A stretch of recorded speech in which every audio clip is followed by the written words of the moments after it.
my beautiful bookish friends, and welcome back to my channel. So today, it's time to do our December TBR. Well, my December TBR.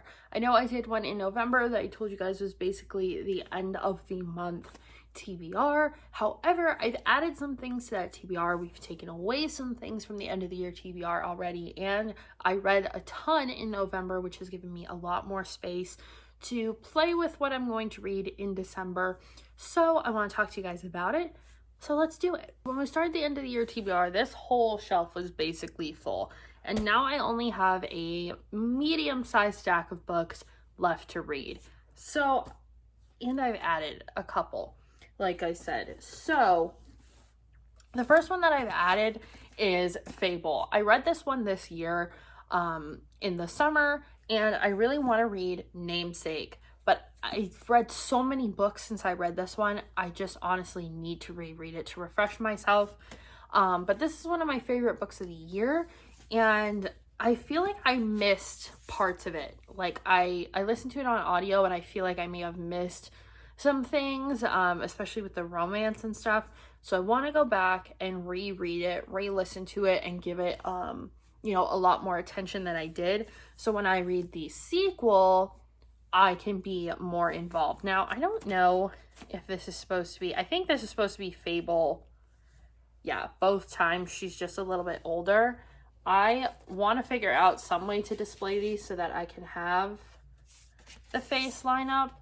First of all, Adrienne Young is just amazing, and this cover design is fantastic. Like, how cool is this? That they just line up like that. So this one, the tagline was Traitor, Fighter, Survivor. This one is Traitor, Fighter, Legend. So based on this leaving us with a cliffhanger, I think this one's going to wrap it up a lot. And plus I want to get to Adrienne Young's new book, so I want to finish this duology by rereading and finishing it off. I also have yet to get to Daughter of the Pirate King. This was on a TBR a while ago with Fable when I was really into pirate books. So I want to finally get to this because there is a second book. I don't know if there'll be a third. I know it's at least a duology. So I want to read this one, especially if I'm in the piratey mood. Definitely want to try and get to this series since I've had it for quite a while on my shelf. And I know I'm going to like it just by the descriptions and people who have said they like it. I usually tend to like their taste in books as well. So still have to get to this one. Now, like I said before, a lot of these books are rereads. So I still have to reread Tools of Engagement, even though I did read the rest of the series by Tessa Bailey. They have already been annotated and put in their rightful place on the shelf. So this one's going to get a reread. And I didn't love this one as much as the others. So I'm hoping with the reread, I'll pick up on some things that I may have missed. Or just, things that I didn't like before, if I still don't like them, or if it was just at the time that I read it, I wasn't feeling it. So we'll see what happens with this one. This is an age gap romance, by the way, where the woman is older than the man. So that's always a fun twist on that kind of trope. And then I still have to read and annotate Legendary and Finale. I have read both of these. I read Caraval again earlier this year and annotated it. I just haven't had the time to sit down with these big chunky books and really devote time to them. So I'm hoping in December, especially around the holidays, these books are very whimsical and kind of lend themselves to being read around the holidays because you're kind of in that mood. So hopefully I will get to these, or at least one of them at some point, because I want to read, which I have never read before because it just came out, Once Upon a Broken Heart, which I have found out some more information on this book, which makes me want to read it even more. This is about Jax that we hear about in Legendary, who kind of helps Tella out a little bit. And then we hear about him in Finale as well.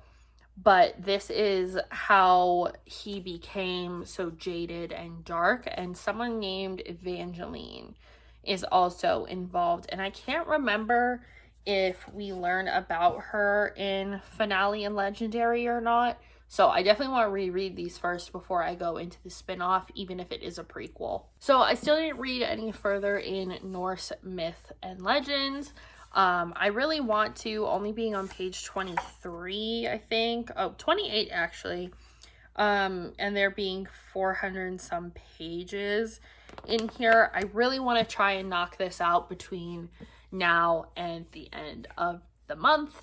So I'm hoping to get through it. I also have on hold Norse Mythology by Neil Gaiman on Libby, and I'm hoping that some of the stories match up so that I can listen to them or at least get an idea of what I'm going to read through here. Like there's the epics in here, and I'm hoping that that book has it. If it doesn't have the epics, then I at least hope it has the rest of this book, because this is dense reading.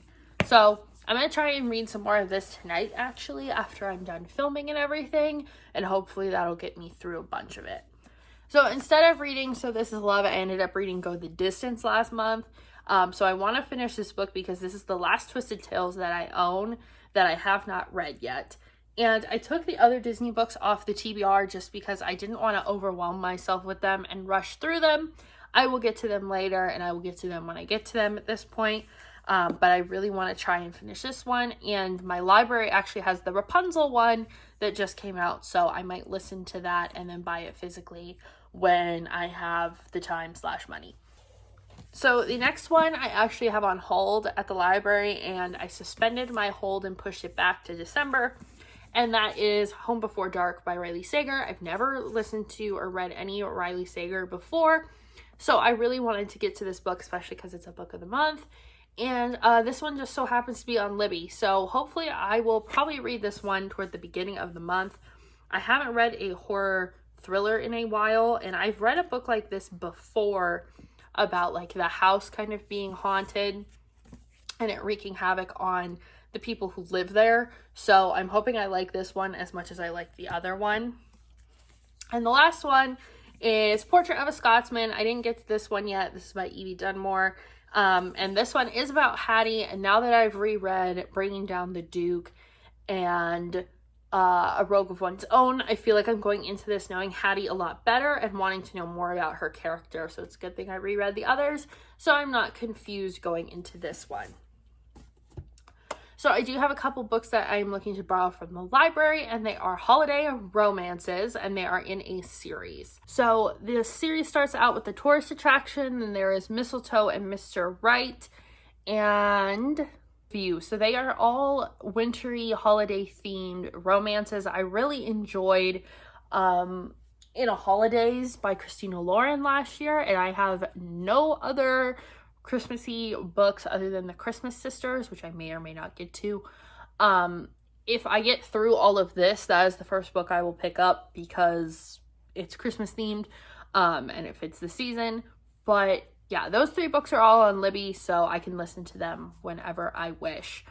So that is it for my December TBR. I know it's a lot, and there's still a lot of books that I want to read and some rereads in here, but I'm hoping that I will have the same amount of productivity to reading time this month. So we'll see what happens. Thank you guys for watching, and I will see you in the next one, which pretty soon we're going to be starting all of my end of the year booktube stuff. So get excited for that if that is what you are here for.